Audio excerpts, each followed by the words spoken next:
Let's kick things off with the Bible. It's God's spicy tell-all memoir.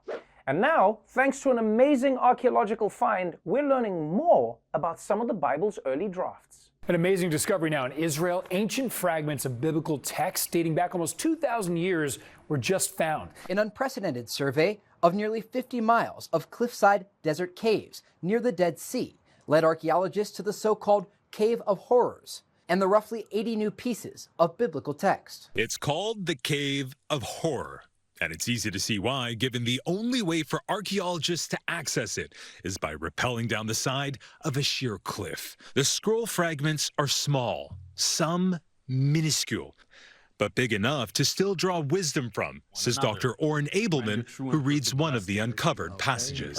These are the things you are to do. Speak the truth to one another. Render true and perfect justice in your gates. And do not contrive evil against one another. Speak the truth and do not contrive evil against one another. Wow, that's really beautiful.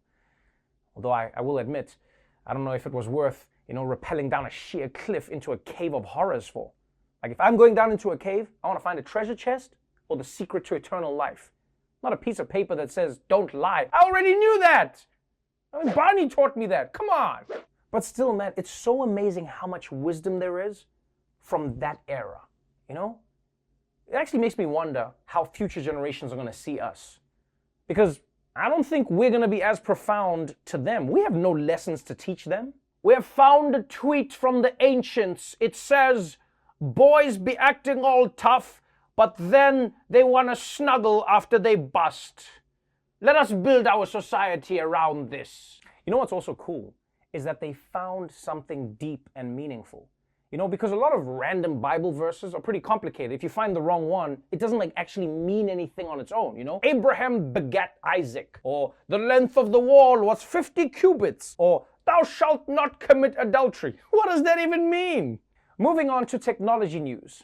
By now, we're all familiar with Zoom. Very familiar with Zoom. It's the only piece of new technology that actually makes you prefer a phone call.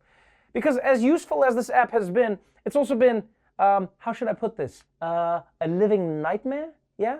Which is why a lot of people will be looking forward to this update. A Brooklyn-based web developer has created a new tool for people sick of sitting on Zoom calls.